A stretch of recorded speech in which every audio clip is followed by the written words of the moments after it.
Nongeye kubaha ikaze inshuti bakunzi ba Pilot News TV aho muherereye ku isi hose, mbifuriza amahoro n'imigisha mu byo mukora byose. Inkuru y'incamugongo yabyukije abantu mu gitondo cyo kuwa 16 Mata 2026. Ntabwo ari inkuru isanzwe, ni inkuru irimo amayobera akomeye ituruka mu gihugu cy'u Burundi. Minisitiri w'itumanaho n'itangazamakuru Bwana Gaby Bugaga yasanzwe yapfuye urupfu rw'amayobera. Umurambo we uri mu modoka ye bwite mu gace k'icyaro wenyine, nta murinzi cyangwa bodyguard cyangwa abashinzwe kumurinda bari kumwe nawe. Ese yaba yakoze impanuka isanzwe nk'uko inzego za leta ziri kubivuga, cyangwa yaba yishwe azira kuvugisha ukuri ku bibazo n'amabanga akomeye y'u Burundi muri Repubulika ya Demokarasi ya Kongo? Kuki umuyobozi ukomeye ku rwego rwa minisitiri yasanzwe mu isambu y'imikindo, urugi rw'imodoka ye rufunguye, amaguru ye ari hanze? Muri iyi nkuru tugiye kwinjira mu mizi y'iyi nkuru, tubabwire byose uko byagenze uhereye mu isaha umurambo wabonekeyeho, itangazo rya leta kugeza ku mabanga ari kuvugwa inyuma y'uru rupfu. Mukande like, mukore subscribe kugira ngo mutajya mubura amakuru nk'aya ngaya yose arambuye tugiye kubagezaho muri aka kanya. Reka dutangirire uko ibintu byagenze neza. Hari mu gitondo cyo kuri uyu wa kane tariki ya 16 Mata umwaka wo ni 2026. Muri icyo gitondo abaturage batuye mu gace ka Kivoga muri zone ya Rubirizi, hakaba ari mu nkengero z'umujyi wa Bujumbura, umujyi ufite ibikorwa byinshi by'ubucuruzi n'amahoteli. Abo baturage bazindutse bagiye mu mirimo yabo ya buri munsi nk'ibisanzwe, ariko baje gukubitwa n'inkuba ubwo babonaga imodoka iparitse mu buryo budasanzwe. Iyo modoka yo mu bwoko bwa Toyota Hilux Vigo cyangwa double cabine yari iparitse mu isambu y'imikindo y'abaturage hafi cyane y'umuhanda. Amakuru avuga ko byari mu saa 2 z'igitondo ubwo abaturage begeraga iyo modoka kuko babonaga ibintu bitari mu buryo busanzwe. Icyabatangaje ndetse kikabatera ubwoba cyane, basanze urugi rw'umushoferi rufunguye kandi amaguru y'umuntu aryamye muri iyo modoka agaragara hanze yayo. Bakomeje kwegera buhoro buhoro iyo modoka kugira ngo barebe ibyabaye cyangwa batabare niba uwo muntu agihumeka. Nibwo batungurwaga no gusanga uwo mugabo yashizemo umwuka yapfuye. Ntibyatinze abazi uwo mugabo bahise bamenya isura ye. Uwo mugabo wari wapfuye ntabwo ari umuntu usanzwe mu gihugu, yari Minisitiri Gaby Bugaga. Ako kanya inkuru yabaye kimomo, abaturage bahise ubwoba bubataha, batabaza inzego z'umutekano ubutitsa kugira ngo zize zirebe ibyabaye. Ahagana saa 2:36 inzego z'ubutabazi n'abashinzwe umutekano bari bageze aho hantu, bahita bazitira ako gace kugira ngo hatagira abantu bakavogera. Niko gutangira iperereza ry'ibanze no gutegereza imbangukira gutabara, no kuvuga ambulance ngo itware umurambo mu bitaro gukorerwa ibizamini. Inzego za leta zahise zitabara vuba na bwangu. Urakeka ko umurambo wa minisitiri ushobora kuboneka ngo abayobozi bakomeze bicare? Abasirikare, abapolisi b'igihugu ndetse n'abaminisitiri bakomeye barimo minisitiri w'ubutabera ndetse na minisitiri w'ubutegetsi bw'igihugu bose bihutiye kugeraho imodoka yariri muri iyo sambu y'imikindo irubirizi. Ibi birerekana ubukana, uburemere ndetse n'igihunga urupfu rwateye mu nzego zo hejuru za leta y'u Burundi.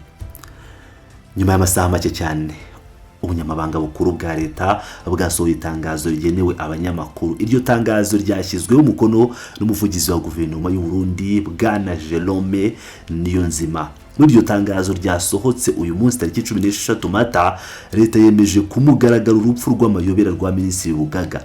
Mu magambo bakoresheje bavuze ko urupfu rwe rutewe n'isanganya cyangwa se rwatewe na accident mu rurimi rw'icyongereza. Bagerageje gusobanura ko iyo mpanuka ishobora kuba yatewe n'ikirere kibi kuko muri iri joro ryashize hari haguye imvura nyinshi cyane. Umuvugizi wa guverinoma yavuze ko bagitegereje ibindi byinshi ndetse ko hari isuzuma ry'umurambo riri gukorwa. Bavuze ko nyine risuzuma bagiye gupima kugira ngo bakore iperereza ryo kwa muganga kugira ngo hamenyekane neza icyishuye umuyobozi. Banizeza ko andi makuru aza gutangazwa hanyuma. Perezida w'u Burundi nyakubahwa Evariste Ndayishimiye nawe ntabwo yatinze kugira icyo avuga ubwo yari mu ruzinduko n'ubundi muri Repubulika ya Congo Brazzaville, akaba yafashe telefone ngendanwa akandika ubutumwa ku rubuga rwa X yihanganisha umuryango we nyakwigendera, umuryango wa nyakwigendera ndetse n'abarundi bose muri rusange. Perezida Ndayishimiye yagize ati turababajwe cyane n'inkuru y'urupfu giturumbuka rw'umushikiranganji umushinga ntahe Gabi Bugaga, akaba yashimye ubutwari umwete n'ubwira byaranze nyakwigendera mu mirimo yose yakoze yo gukorera igihugu. Ariko rero nshuti bakunzi bacu, hano niho inkuru ihindura isura. Reka dusubize amaso inyuma twibaze ibibazo by'ingenzi. Nubwo leta ivuga ko ari impanuka y'imodoka, hari ibibazo byinshi cyane abaturage n'abakurikiranira hafi bya politiki y'u Burundi bakomeje kwibaza. Ni ibintu bitumvikana na gato. Ikibazo cya mbere gikomeye cyane dukwiye kwibaza ni kuki minisitiri w'igihugu, umuntu w'icyubahiro, yasanzwe wenyine mu isambu y'imikindo? Ese abashinzwe kumurinda, no kuvuga abarinda umutekano we barihe? Amakuru yizewe ava mu iperereza ry'ibanze yemeza ko mbere y'uko minisitiri Bugaga apfa atari kumwe n'abashinzwe kumurinda. Ibi ni ibintu bidasanzwe. Mu busanzwe umuyobozi wo kuri uru rwego agomba kuba afite abamurinda amasaha 28 kuri 28, no kuvuga 24/7. Kuba yari wenyine muri iriya joro ry'imvura yitwaye mu modoka ye bwite mu nkengero z'umujyi w'umurwa mukuru w'ubucuruzi wa Bujumbura ni ibintu biteye amakenga cyane, ndetse bishimangira ko ubuzima bwe bwari mu kaga gakomeye cyane mbere y'uko ashira mu mwuka. Ikindi kibazo kibangamiye imyumvire y'abantu, kuki urugi rw'umushoferi rwari rufunguye ndetse amaguru ye akaba yarari hanze y'imodoka? Ese iyo manuka yaba yarabaye agerageza gusohoka asaba ubutabazi ariko bikanga, cyangwa hari ibintu bamusa byasanzwe muri iyo modoka, cyangwa hari abantu bamusanze muri iyo modoka bakaba bamugirira nabi, no kuvuga bakamwica, hanyuma bagasiga bafunguye urugi kugira ngo bajijishe nkaho ariyo washaka gusohoka. Nubwo nta bimenyetso bifatika biratangazwa n'inzego z'umutekano kugeza ubu, aya mayobera yatumye abantu benshi ku mbuga nkoranyambaga bakeka ko atari impanuka isanzwe, ahubwo bishobora kuba ari ubwicanyi bupanzwe. Aha niho tugiye kuvuga amabanga akomeye ari kuzenguruka mu rwihisho Bujumbura. Imbuga nkoranyambaga ndetse n'abantu batandukanye n'ubutegetsi batangiye gushyira hanze amakuru akomeye. Abatavuga rumwe n'ubutegetsi nibo mvuga, bavuga ko uru rupfu rushobora kuba rufitanye isano ya hafi n'amagambo akomeye uyu minisitiri yaherutse kubwira ubutegetsi, cyane cyane Perezida Ndayishimiye. Hari amakuru avuga ko mu cyumweru gishize gusa minisitiri Gabi Bugaga yagiranye ibiganiro na perezida w'igihugu akamubwira yeruye ibintu bitoroshye. Bivugwa ko yamubwiye ko ibikorwa by'ingabo z'u Burundi, izi za FDNB ziri gukorera mu burasirazuba bwa Repubulika ya Demokarasi ya Congo, biri kwangiza isura y'igihugu cyane. Gusa ntabwo ari byo gusa, uyu minisitiri bivugwa ko yanagaragaje impungenge ze ku maraporo y'umuryango w'abibumbye, kuvuga UN, yashyize hanze ashira igisirikare cy'u Burundi gukorana bya hafi n'umutwe w'inyeshyamba wa FDLR. Abasesengura bya politiki bavuga ko kuba Gabi Bugaga yarasabye ko ibyo bintu bihinduka cyangwa ko isura y'igihugu isukurwa bishobora kuba ari byo byamukozeho. Mu mujyi wa Bujumbura abanyapolitike benshi baratinya, bafite ubwoba bwo kunenga ibikorwa bya Perezida Ndayishimiye muri Congo. Bivugwa ko uvugishije ukuri cyangwa ugerageje kugaragaza amakosa ya leta muri iyo ntambara ya Congo aba yishyize mu byago byo gufungwa cyangwa kuba yakwicwa.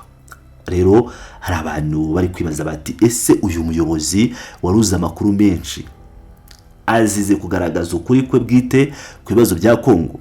Nubwo aya makuru yuko yaba yishwe ataremezwa n'inzego za leta ndetse nta byangombwa byanditse byerekana ko yanenze ubutegetsi, ibihuha biri gukwirakwira nk'umuriro mu baturage b'u Burundi no hanze y'igihugu. reka dusubire inyuma gato tubabwire uyu Gaby Bugaga ari we mbere yo gupfa kwe. Ntabwo yari umuntu wari mushya muri politike no mu buzima bw'igihugu cy'u Burundi. Mbere yo kuba Minisitiri Bugaga yamenyekanye cyane akiri muto nk'umunyamakuru w'umuhanga wakoreraga igitangazamakuru cy'igihugu cya RTNB. Yakoraga akazi k'itangazamakuru neza cyane bigatuma amenyekana. Nyuma yaho aviriye mu itangazamakuru yakoze imirimo itandukanye ikomeye mu nzego za leta, harimo gukora mu nteko ishinga amategeko y'u Burundi mu mutwe wa Sena, ndetse anakora muri komisiyo y'igihugu ishinzwe amatora izwi nka Sena. Bitewe n'uburambe bwe mu itangazamakuru, ubuhanga bwe mu kumenya uko itumanaho rikora, ndetse n'icyizere yari yagiriwe mu ntangiriro z'ukwezi kwa Kanama mu mwaka wa 2025, nibwo Perezida Evariste Ndayishimiye yamugiriye icyizere gikomeye amugira Minisitiri w'itumanaho n'itangazamakuru, bityo ababaye umwe mu bagize guverinoma. Mu gusoza iyi nkuru yacu, ukuri kugumye kuba amayobera, kuracyari kure cyane y'amaso ya rubanda. Urupfu rwa Minisitiri Gaby Bugaga rwasize nimba mu muryango we no mu baturage, ndetse rusiga ibibazo byinshi cyane bitarabonerwa igisubizo. Leta y'u Burundi ubifite akazi katoroshye ko gukora iperereza ryimbitse kandi rigaragarira buri wese kugira ngo yerekane ukuri nyako kuri urupfu. Ese koko ikirere kibi n'imvura nyinshi byatumye akora impanuka isanzwe iramuhitana, cyangwa yaguye mu mutego w'abantu bashakaga kumucecekesha kubera amabanga y'ukuri yarazi ku kibazo cy'ingabo z'u Burundi muri Kongo? Isuzuma ry'umurambo rigiye gukorwa kwa muganga, niryo rishobora gutanga umucyo kuri byose. Ariko kugira nk'uko mubizi biragoye cyane muri politike, by'umwihariko politike y'u Burundi, kuba baza gutangaza ukuri ku rupfu rw'uyu mu Minisitiri w'u Burundi ukomeje kuvugisha abatari bake ku mbuga nkoranyambaga. Nshuti bakunzi bacu rero, dushaka kumva ibitekerezo byanyu, icyo muvuga kuri ibi byabaye, ubwicanyi cyangwa impanuka. Ndabakunda cyane kandi mukomeze mubane nanjye, ndaza kugaruka mu kanya gato. Ikindi mbere yo gusezera, Imana ihe nyakwigendera iruhuko ridashira.